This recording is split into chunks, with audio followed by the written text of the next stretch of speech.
Perfect.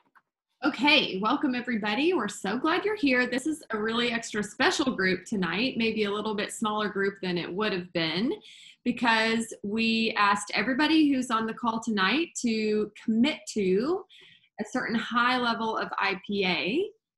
And so those who are jumping on with us tonight have all sent at least 100 messages so far for July. In fact, my team has done 120, I think, because we committed to at least 6 days over the last week of 20 conversations a day. So before we talk too much more about that, I'm going to open us up with prayer. God, thank you very much for this time we have set aside to create a little space for each other to listen and be curious, to begin to get to the root of what might be holding us back in certain areas, and more importantly, begin to break free in those areas and receive blessing and pass blessing along to others in our lives. Thank you so much for the Goffs giving of their time tonight, and thank you so much for each person on the call and the effort and work that they have put forward over the last month. We are just extra grateful for this time together. Please bless the time and just bring a lot of fruit from it. In Jesus' name, amen. Okay, so I would love for everybody to start off sharing in the chat some things that you learned doing 20 messages a day or starting 20 conversations a day with the intent of growing your business. Popcorn, rapid fire. It doesn't have to be comprehensive. It doesn't have to be every single thing you learn from this, but just what is something that surprised you about this level of activity, and what is something that it taught you? So y'all be thinking and throwing those things out there in the chat, and I am going to share some things that I have learned from this. One was people I was avoiding talking to were actually interested. Wave at me if that happened to you this week. Okay. And I know of a few people that couldn't be on tonight who said the same thing. Yeah, like I had a girl that I had been eyeing in my feed who joined another company and was posting about her other company, but she was supporting my posts too. And I didn't want to reach out and start a conversation with her because I thought, oh, she's doing this other company. Well,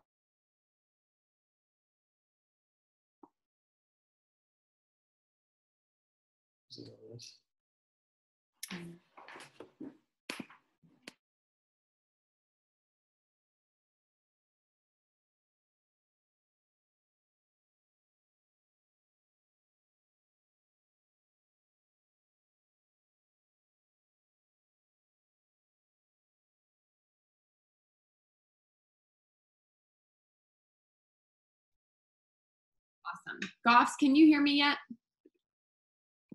Sorry, we got kicked off. Do you know?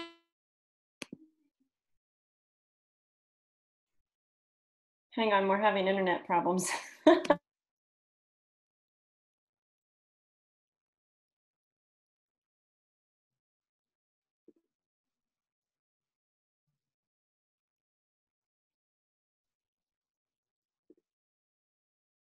I see you. Okay, can you hear us okay? Yeah, I hear you and I see you, and you're not frozen. So that's okay. All right. Sorry, we blacked out there. Do you know if the recording will still catch what we had at the beginning? I think so. It says it's still recording. Yeah, when you got kicked off, the recording stopped. Anyway, we'll find out. So perks of being live. Okay, and I was just taking a brief break to say thank you all for having your cameras on. I've been on a few calls lately with Genevieve Scory, and she always starts off the call saying, everyone get your camera on and let's be here ready to participate fully. So thank you all for having your cameras on. Okay, but as I was saying, what I found doing 20 messages a day, starting 20 conversations a day, there were tons of people on my team who wanted to do the reset and weren't being asked, or they had already done it and nobody had reached out or offered any kind of support. They were maybe a couple levels deep. So that was a big aha for me. So glad for that reason that I was starting all these conversations. Also learned, I immediately started getting signups, and they were not all from my messages. Some of them were from other things, but I think that the level of activity and the consistency shifted something. Maybe some of you can relate with that. I was able to add 14 new names to my list of resetters that are either doing their reset this week or next week. 3 of them were open to bringing friends or a +1. 2 of them were open to doing an event. And a few of the people I was in conversations with were open to joining this message challenge. So huge potential for growth there. Okay, and the last thing I wrote down as far as what I learned is I am really growing in how I feel about the no's, or how I feel about the responses that are a little bit snappy or a little bit not very nice. I had one lady, so like I started a lot of my conversations with, okay, I'm following up on all my posts and making sure I get questions answered about the reset. Have you thought about trying it? Like that was a lot of the messages I started. I had one lady respond, yes, but not very much. That was her answer to me. And I think that early in my Plexus journey, that would have kind of frozen my heart a little bit, and I would have taken it really personally, and I probably would have let it affect the rest of my day, the rest of my week, whether or not I started more conversations. But I was really proud of myself because when that happened, I just kind of chuckled. Like I just kind of giggled and thought, that's a really funny response. And I was just amused by it. And I responded back and said, well, I hope you keep thinking about it. And I sent her a video to watch. Okay. So totally different than I would have probably reacted earlier in my journey. So let's see. I'm going to read a couple of responses from y'all. Taylor Grant says, if you don't ask, you don't know. Amen. Carrie says it would be easier to do it every day, not just in bursts. I agree with you there. Tara says, it wasn't as hard as I thought it would be to get through. I agree with that too. Not as hard. In fact, let me pause there. I have some thoughts on this. I think there was something very magical about this 20 messages a day challenge. We've tried so many different IPA sheets and little checklists, and others have been more intimidating to me. This was not. And I think it was because I simply had to sit down and check 20 conversations off, little tallies, with the intent of growing my business. They could be new reach outs, they could be follow up, they could be helping somebody share, they could be any number of kinds of conversations, as long as I could in good conscience say, this is with the effort of growing my business. And that was so doable for me. So I don't know if anyone else can relate with that, but I very much agree. It was not as hard as I thought and was not as hard as other things I have attempted. Amanda says, I contacted people I hadn't talked to in a while. It was good to connect. Taylor says she was able to figure out a lot better phrasing and wording as she went. Amanda, okay. Justin and Megan said, as far as reaching out to 20 people, were any of you surprised a little? Can you say that? I can't read what you said, Megan. So basically the question was, were any of you surprised about how little time it took? Like we think 20 messages is going to take me all day long, but really it doesn't take much time. Were any of you surprised about that? How long did it take you? Guys, how long did it take you, Justin and Megan? I didn't time it. I was kind of messaging all throughout the day on the days that I was doing that. I sent 20, I just was writing it out, like 21 messages today to just different leaders on basically my top 21 on point-wise on my team, on my leg. And I was done in like, it was less than 10 minutes. You know, so it really doesn't take a lot of time to send messages. And it depends on like what demographic you're messaging. If it's the same Right. demographic of people and you're blitzing out the same like little incentive or whatever to check in or something to the leaders, or like follow-ups with your wholesale people, or you know, people that you want to get started on the reset, I like to group my messages so that I can bang a lot out really fast, personalizing them of course when it's necessary. But it doesn't have to take a lot of time. That's a very helpful tip. I actually found it took me a chunk. And we did it so differently. I woke up an hour before my kids and I did 20 messages all in that one sitting. And I found that it took me that hour. And maybe that was me not having them grouped into categories very well, or just being extra, intentional with my wording. So it actually took me probably 20 minutes longer than I had planned on it taking. But it was so fruitful. It was so worth it. I thought that is a better hour spent than a lot of the other things that I had. I am known to dedicate an hour to. So that's kind of cool that we both handled it so differently. I was worried that if I started after the kids woke up, I'd get to 10 p.m. and not be motivated to do it at that point. And so I told my team, I will check in with you by 9 a.m. They will be done by 9 a.m. Sherry said, I was shocked how many quality messages I could get out in under 2 hours each day. Taylor said some days it took her longer than others, but for the most part, she was able to get it done quickly. Okay, well, thank you all for sharing about that. So as we're talking, feel free to keep throwing things up in the chat as far as just what this has taught you, what you've learned about it, what has surprised you about it. But the Goffs and I were discussing kind of a specific topic that we wanted to coach on for tonight. And we also thought that for the next few collaborative coachings, we might make them topic specific. So tonight specifically, we wanted to talk about when you think about being in consistent growth mode, and when I say growth mode, I mean in your personal activity, not just like, well, my team is growing and I'm just paddling, but being in your personal activity, being in consistent growth mode, what's keeping you from that? This is a question for reflection. You can jot down an answer. You can share it in the chat if you want. What's keeping you from being in consistent growth mode with your personal activity? Next question that I want us to kind of be thinking about tonight is, do you ever feel dread related to your business? And what do you do in response?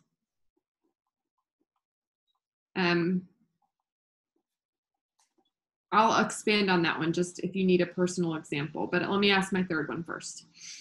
Is high-level IPA possible without burnout? Why or why not? Is high-level IPA possible without burnout? Why or why not?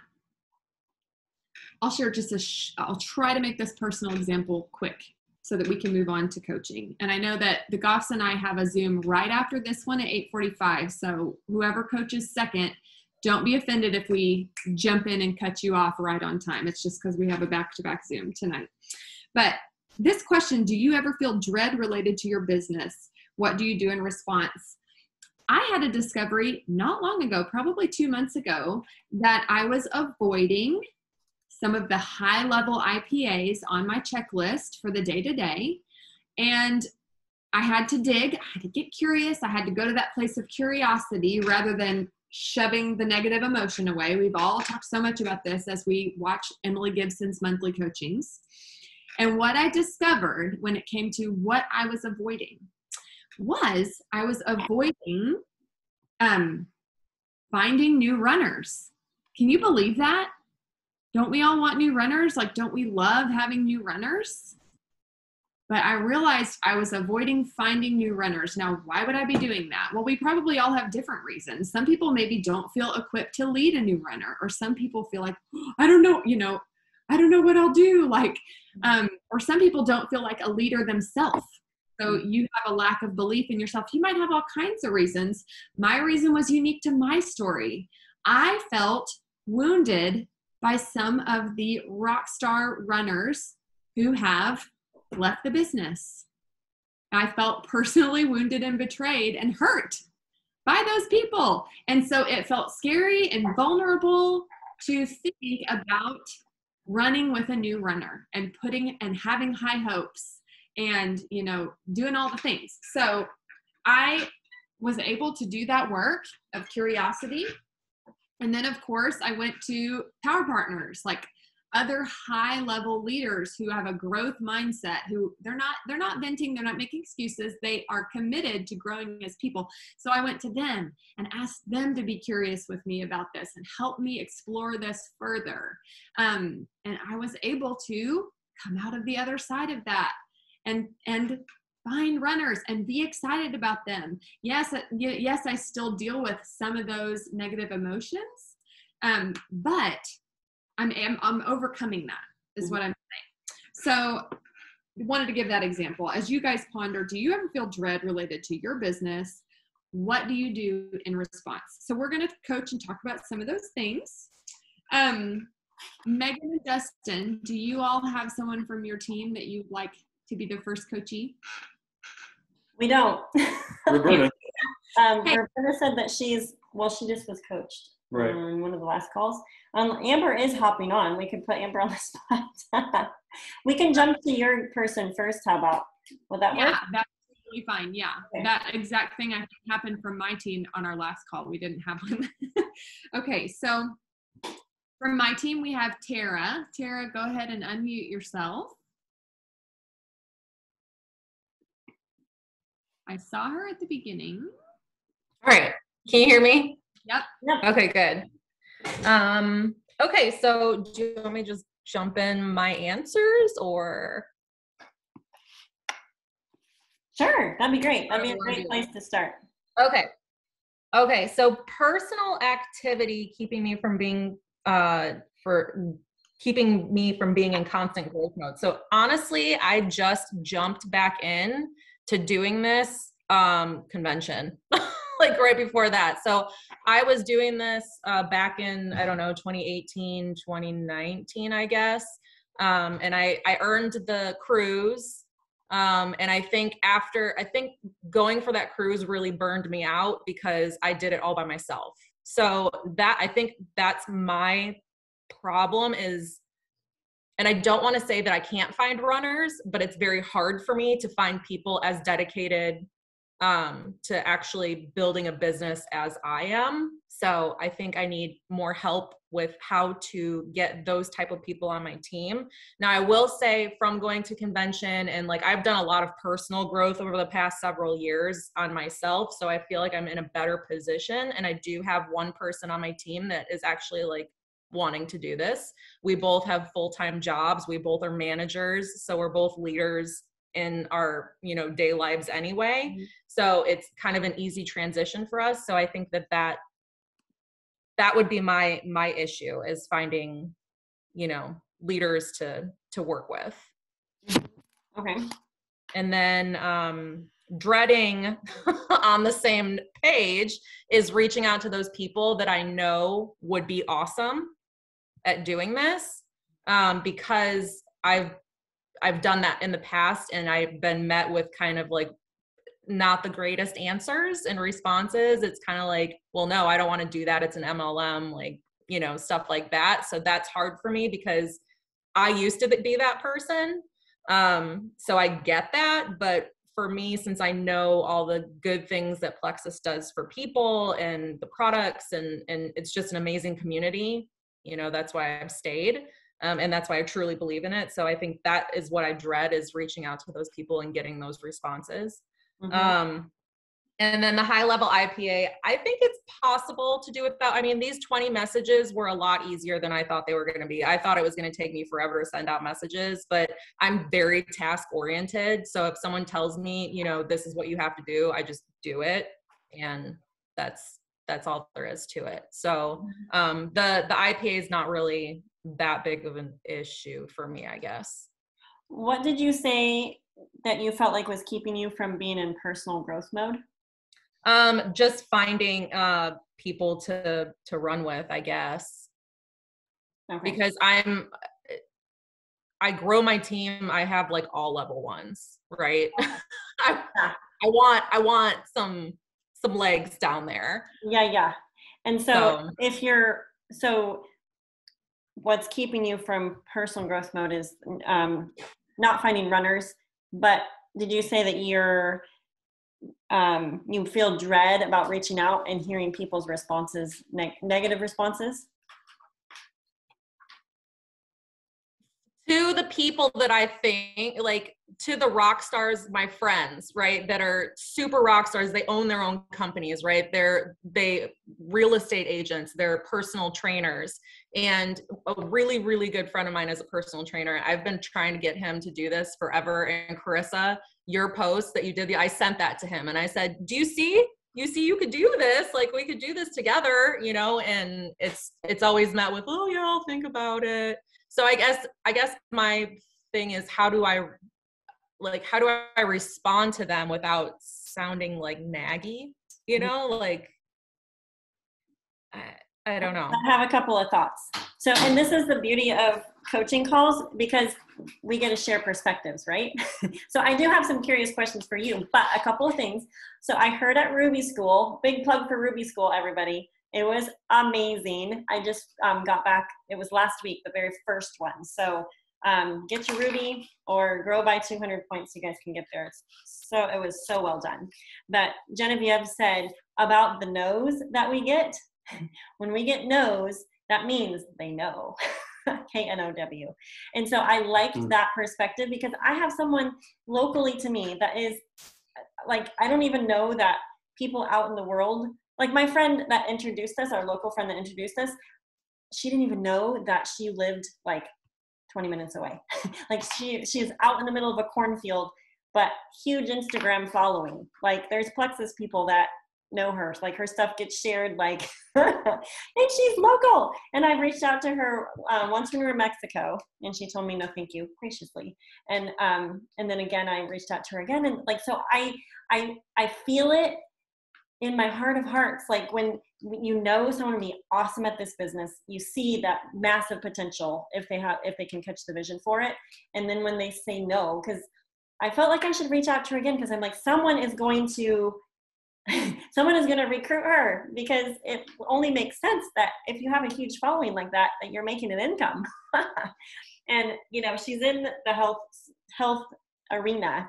So I like, that has been a real big scary reach out for me. And I think another thing that is hard for me when I reach out to people specifically about the business, and I'm wondering if you're feeling the same way, is it's when we intentionally are looking at like, who is in our circle, who would be great at this, who has the character qualities that I'm looking for in a business builder, and we know them personally. It's not just like Joe Schmo that we don't really know and we don't care if they tell us no, but it's like, you're doing high level IPA when you deeply care about their answer. Okay.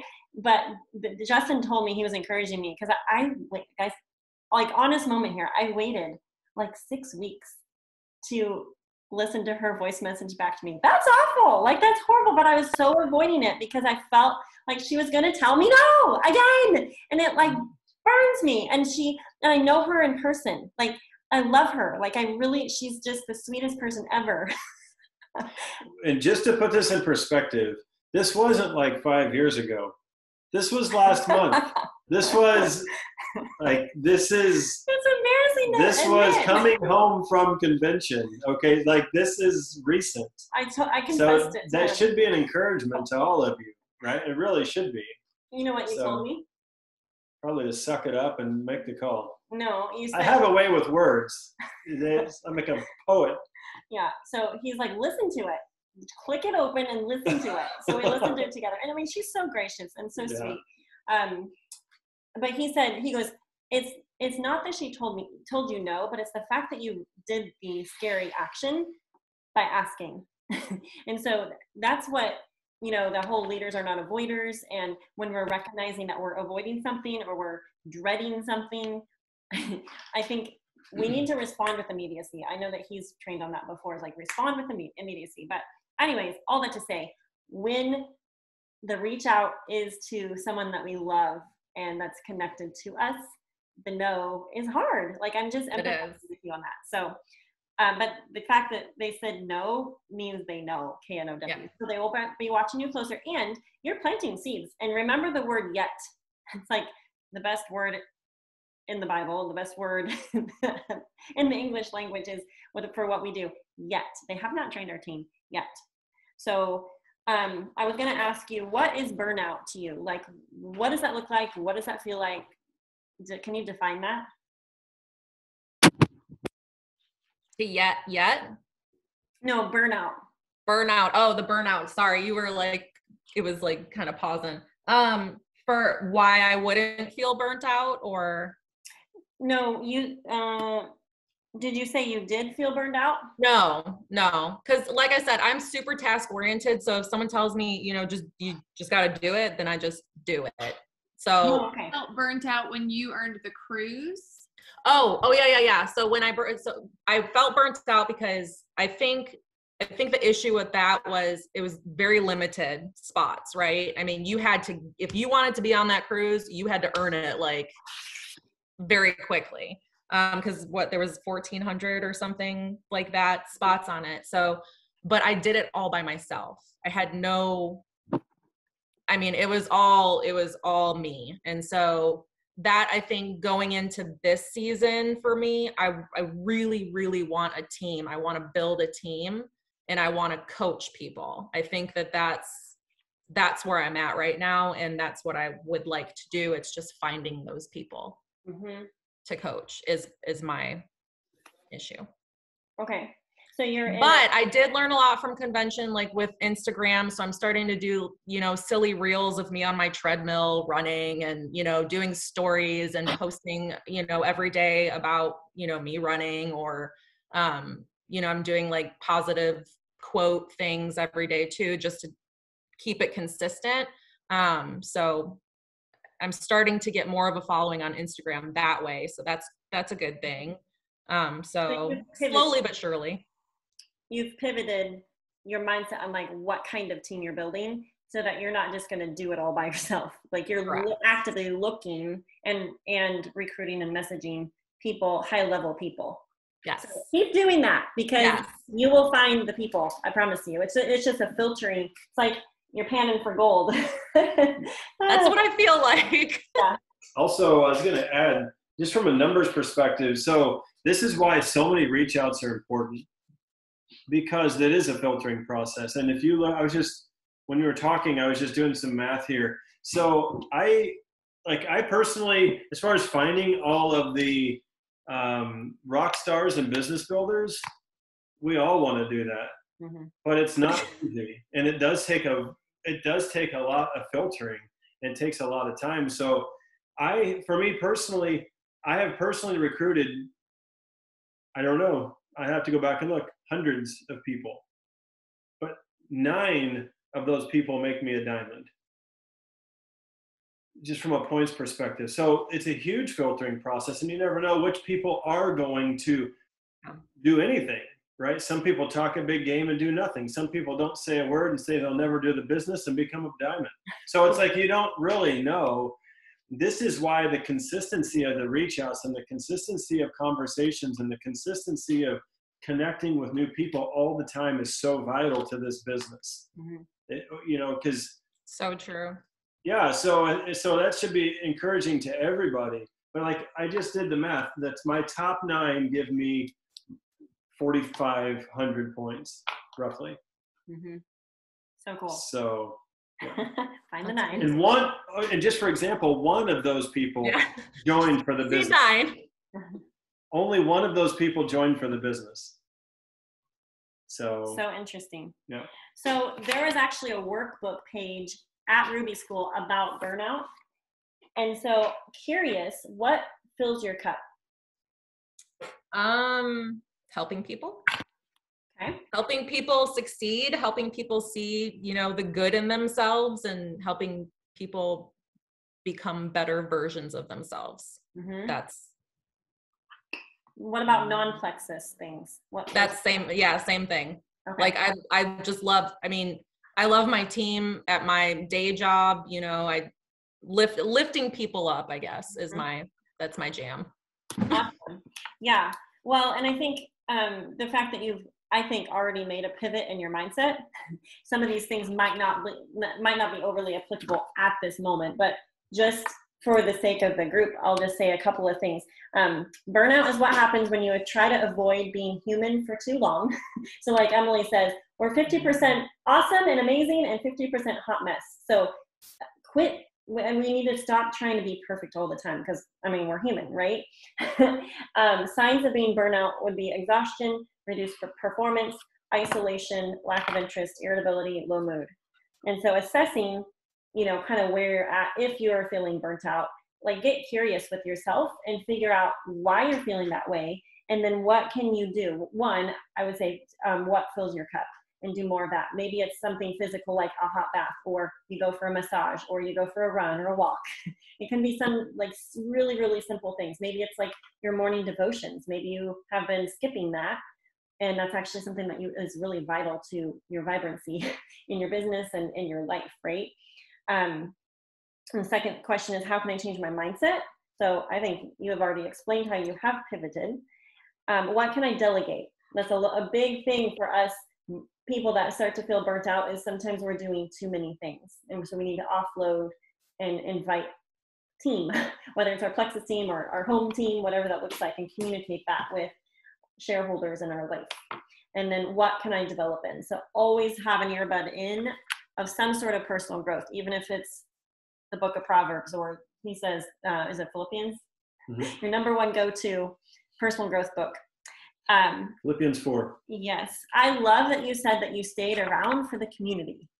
That is so awesome. And kudos to Carissa and everything she does on her team to foster that, because keep that in mind, because people sometimes will tap out for seasons in their business, but they will stay when they have that community piece. And that's really beautiful. Absolutely. Justin, did you want to add anything? Question?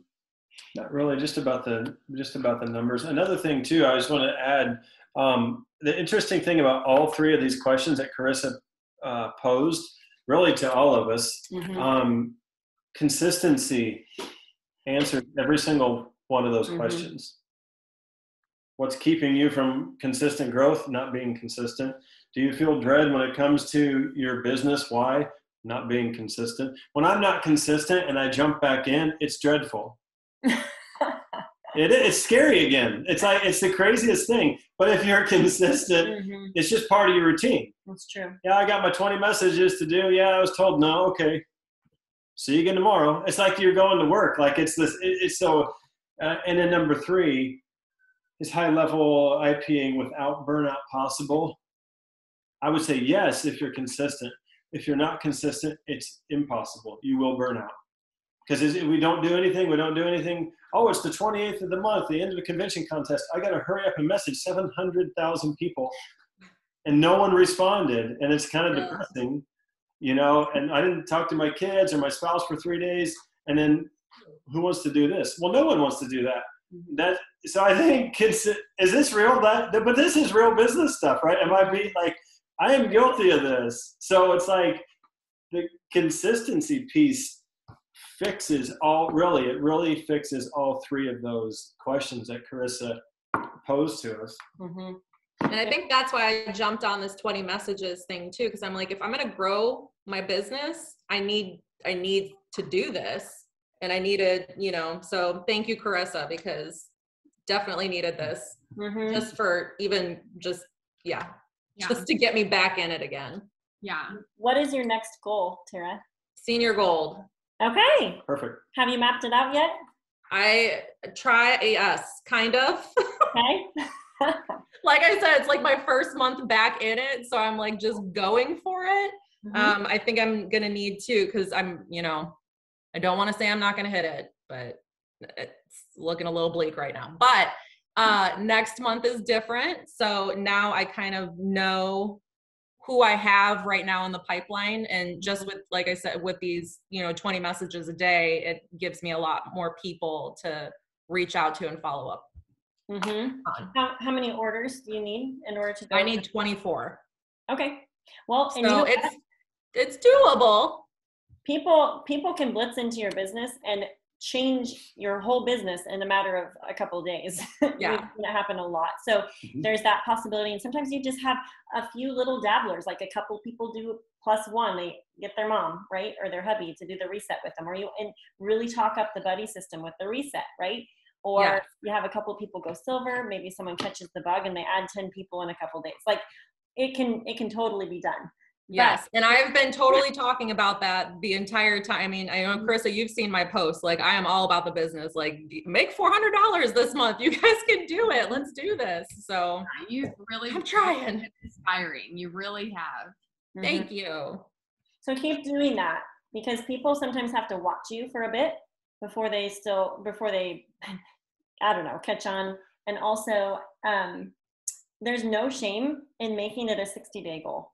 I'm not saying don't push and really gun for a big goal, but it's okay if it's stretched out into a longer time period. Because sometimes with a lot of messaging and hopping back in and just full-fledged everything, sometimes it just takes a little bit of time for the messaging and all the conversations to catch up with. Oh, for sure. the actual numbers in your back office. I'm super proud of you. Thank you. Keep going. Thank you. Thank you, guys. Yes, we'll put you back, and we are going to have, let's see, Amber, are you up? She is on her way home from Bible study. It's like, what do I need a company coach done? I know, and I'm still sitting in my car, and it's dark, so I'm trying to do interior lights so you can actually see. Thank you. No, I'm this is hiding fun. in the car. There is no prep work, but have you been messaging? Have you been doing 20 messages a day? I have, yes. Okay. I've done it. Mm-hmm. Yes. So you need no other preparation than that, because I'm sure that's given us a lot to talk about. So were you on in the beginning? Did you hear the questions in the beginning to kind of reflect on?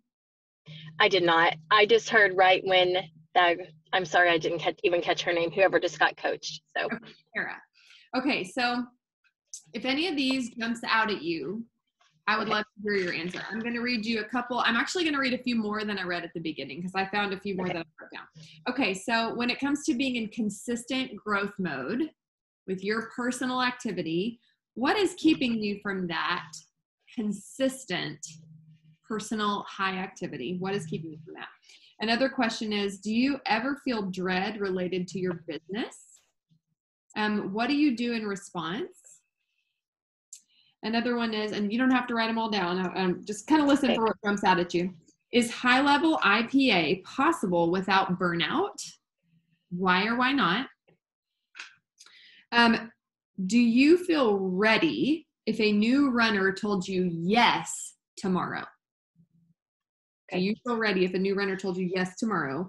And last question, what areas of avoidance in your business or in your life have you overcome? Okay. Which of those did you have just an immediate gut answer for? Consistent high activity. Okay, so the first question? Mm-hmm. Okay, so what is keeping you from consistent high activity? Not doing a very good job of planning out my day. Okay. I know how to do that. I know that I can do that. I have done it. Mm-hmm. But right now I feel like a chicken with my head cut off, because I'm trying to plan, everybody has these things, but like trying to plan homeschooling, trying to plan the next year, remodeling the kitchen, like all of those like personal things. Just got off vacation, and I feel like I tried really hard to stay consistent, knowing I was even gonna travel, because I learned when I went to leaders retreat that I let that week before and the week of leaders retreat, I did nothing because I was overwhelmed by all of the prep. And so I knew going into traveling that I needed to do better at planning it and pre-planning it, and taking even just 15 minutes at night on vacation and doing my messaging or whatever it is. So I tried really hard to do better this time, but on the daily, I just feel like I should do better at planning my day. So do you feel like you make the plans and the plans get hijacked by interruptions and Nope. I feel like I don't make the plans. yes, that's kind of why I was asking that question. You also said, I know how to plan my day well, but I don't. Yeah. Yeah. So what is it you're avoiding when you avoid making the plan? What is painful about making the plan? I find it stressful when I plan the day and I don't make it. You know what I mean? Like when I don't feel like I've successfully done the plan. Yeah. I don't know why, but like when I used to get up early and do IPA or do the power hours in the morning, I was really successful. But then it was like, it's a different season right now. So I don't do that right now. And I feel like, I know that I should do that, but I don't know what it is. I don't know if I'm just scared that I'm going to be too tired, or if I'm scared I'm going to have like not enough energy at the end of the day. Like, I don't know why those things pop in my head, but I've done it. So it's crazy. This is good though. This is giving you insight, and it's true that you may have done some of that in the past, but then maybe you feel like in the season of life that I'm in, if I were to have the level of success that work brought about in the past, would I be able to handle it? Would I be able to keep up? I don't know. Does that resonate? A little bit. Yes. Yeah. Yeah. I feel like like my worker, is just in a different, I hate to keep saying season of her life too, but she is. And so, the one that was like really, really pushing, cause I have people who, do what, that you just do what you can when you have the time. They work full time, things like that. So I never want to sound ungrateful for the things that other people do, but the main worker she doesn't work anymore. And so I went through a little bit of overwhelm of, I have to figure out how to manage all of these people all of a sudden, taking on her people and my people, so. Yeah. So you said, because I said, what is painful about making the plan? And you said, it's stressful when I make the plan and I don't succeed at like executing the plan. Yeah. Be accurate? Yes. So do you feel like a failure when you make a plan and you don't execute it? Or how do you feel? Yes. Okay. Frustrated. Yeah. Frustrated. Yeah. Like a failure. Yeah. Okay. And then sometimes I feel resentful for like things that may have kept me from doing the plan. So I feel like I need to figure out how to do it so that the rest of the day doesn't interfere with my work. Does that make sense? So like if something interrupts the plan, you find yourself feeling resentful of the people or of the circumstances. Yeah, I do. And so do you say, okay, if I just don't make a plan, then I won't be frustrated and resentful when I don't carry the plan out. Okay. Yeah. So you've kind of identified what you're avoiding when it comes to consistently planning out your day and seeking to execute the plan. It sounds to me like you're avoiding feeling stressed, frustrated, and resentful when things kind of come in and you have to be flexible. So how do you feel when I say, or do you feel like it's possible to be flexible in your daily IPAs? How do you feel when you think, okay, I can get my daily IPAs done if I'm flexible? How do you feel about that? The first thing comes to my mind is just stressful and frustrated because I would have to do it in bits and pieces. Like when you say work in the nooks and crannies of your day, that stresses me out. I just want to knock it out and be done. Oh, girl, same. So, well, you get in a work mode and then it's interrupted and it's not a work mode, and then you have to go back and put yourself in work mode. So, yeah. Well, I also have kids at home, so what do you do? I can really relate with that. I have had to find again, where are my pockets? Because I get focused and I get thrown off my groove when I get interrupted. So I can relate Yes. with that for sure.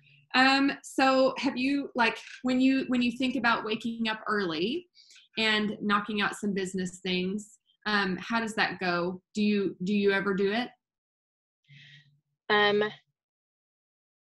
I usually end up during the summer doing it in the afternoon Okay. now. Mhm. When school's in session, I will do it before we start school. Yeah. So right now I just do it after lunch. Okay. How many children do you have? 4, 3 still in the house. Okay. So afternoon is when they nap.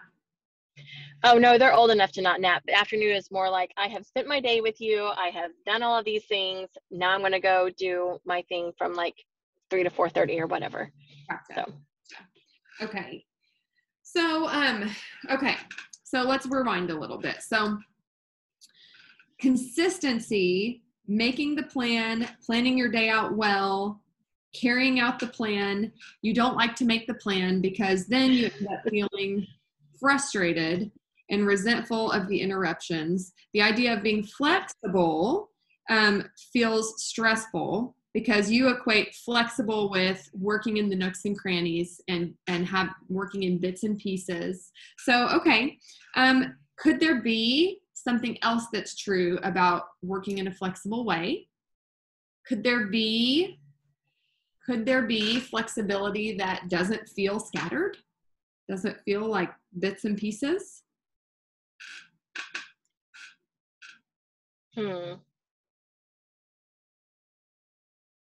Gosh, I don't know. To me, my brain says no, but I would love for someone to show me that that can be doable. Because I find myself another thing is like when I'm flexible or I work in my nooks and crannies, I'll be on my phone working, and then my kids need me, and I'm like, just a minute, like mommy's doing this or whatever, like and then I like, or you're doing that, so I started this, and now I'm like in the middle of it, and then I feel guilty for going, I just need to finish putting my stories up, and then I can talk to you, and I'm like, my kids are more important than the stories, but then it's that Yeah, whole mom guilt too, and it doesn't have to be either or. It doesn't have to be, oh no, right now I'm working on my stories and that means that my kids aren't as important. Or, I think that we do that in our brain where our brain wants us to go, it's either or. And the truth is they're both important. Your business is important to you and posting to your stories is an important part of your business.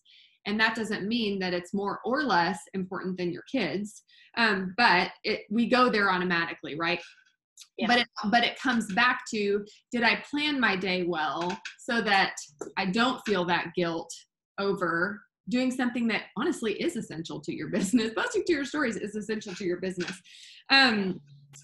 So how much time would it take to feel like that was enough time to focus on that one activity? So for instance, if you were going to break your daily IPAs up into, let's say, starting message conversations, posting content, and gosh, now I'm drawing a blank. Let's just say those two things. If you were going to break your day up into creating content to post and starting message conversations, how much time would it take for that to feel like you were able to focus? I think the messaging takes more brain space. So I would say, however, I will say, when I know exactly what I'm messaging people for, like the birthday message, I will knock that out in 5 minutes. Like, Quicker. it's done. Mm-hmm. Yeah. So I feel like as long as I knew what I was saying to who, Mm-hmm. so I know like Megan said that she does chunks of like all of her 0P viewers does that chunk, and that way her brain's all on the same page. Yeah, love So maybe that. if I did that, that would take brain space out a little bit and go messaging you, and then I'm messaging you, Mm-hmm. and that would probably cut down on time. Totally. So I'd be more organized. And I just want to draw your attention to something you just did, which was when asking yourself, is it possible that I could be more flexible without feeling scattered? You're like, I don't know. But then but it's okay that you don't know right in this moment, because as you ponder that question throughout your week, or you wake up in the morning and go, I'm going to have a flexible and successful day. If you wake up in the morning and say, I'm going to have a flexible and successful day, and you can have a bit of doubt and go, I don't know how, but I'm going to.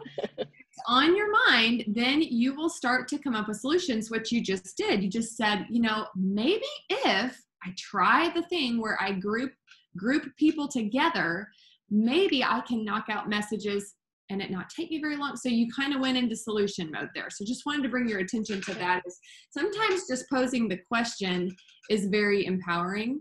But the reason I asked you the question about how long do you think you would need is because let's say that you decide, if I can get 40 minutes in to start some message conversations, I won't feel scattered doing that. 40 minutes is good. Or if you say, honestly, truly, it takes me 20 minutes to put up some stories. Because I think sometimes we also underestimate it. It ends up kicking us in the butt when we're like, oh, I'm just going to update my stories. It's only going to take me 5 minutes. But honestly, no, it takes a little while, right? Yeah. So I think if you get an accurate idea what chunk of time you need for that. So then your question is just, okay, when can I find 20 minutes in my day tomorrow? It doesn't have to be the same time every day either. As long as you can do it and not feel scattered, you can go, okay, it's the night before. When can I find 20 minutes tomorrow to create some content? And when can I find 40 minutes tomorrow to start some message conversations?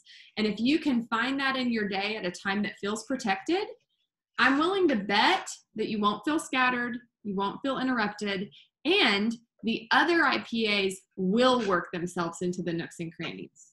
I feel like if you've got certain intentional things protected, all the other stuff does work its way in, and it's not so bad. Like I find, for instance, that if I start a bunch of conversations before the kids wake up and then answers start to come in throughout the day, like, oh, that's kind of fun. Oh, looks so great.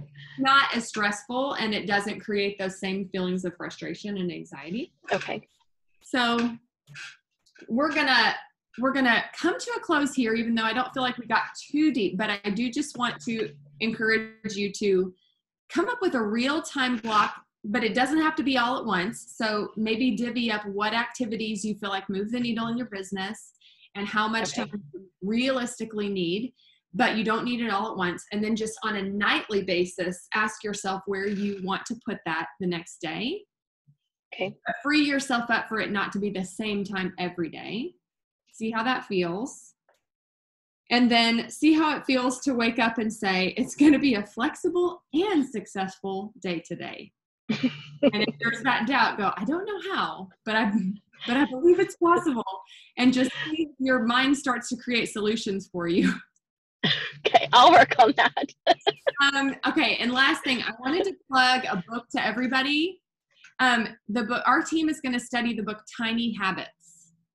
It's different from Atomic Habits. I know a lot of us have read Atomic Habits. This book's called Tiny Habits, and we're going to study it starting in August. I'm only 10 pages in, but I feel like it's, oh good, they're all holding it up. I feel like it's going to be super helpful. Let me just give you a little tidbit of advice. That little advice I just gave about get up, put your feet on the floor, and say, it's going to be a flexible and successful day. That came from that book. He also said that he was not where he wanted to be in his physical health, and it felt super overwhelming to overhaul all of his habits in his life. But he started doing 2 push-ups every time he went pee. He was like, I incorporated a tiny habit, but it was so ridiculously doable that I didn't have fear associated with it. I didn't have overwhelm associated with it. Their stakes were low. But how many times a day do you go pee? That ends up being a lot of push-ups per week. And it started a snowball effect that has really helped him transform his health. So I'm not very far into the book yet, but that concept has already blessed me. So for instance, now when I log into my email, I unsubscribe to one company. When I log into my email, I unsubscribe to someone, one person, and then I move on with what I got in my email to do. Oh my goodness, I've already unsubscribed to 3 things today, and I feel so much lighter. And I used to feel like, oh, I hate looking at my inbox. I'm never gonna be able to clean it out. That's just one example, but it's a really profound, helpful habit. So wanted to plug that book to everyone else, because I think that it would actually help a lot of us with this feeling we have when it comes to dreading consistent habit changes and that feeling of overwhelm when it comes to what all we want to have on our plate to be in growth mode. Okay, so thank you all. About the same. Oh, I thought you were talking to us. Thank you all for being on tonight. Thank you for working so hard on your messages this last week. I already prayed us in, so I won't pray us out. I'll just say good night. Goffs, did you have anything else to add? I was just going to reiterate the little dread feeling is that sometimes it just sits there on our shoulder until, like what Justin said, the consistency thing starts to roll.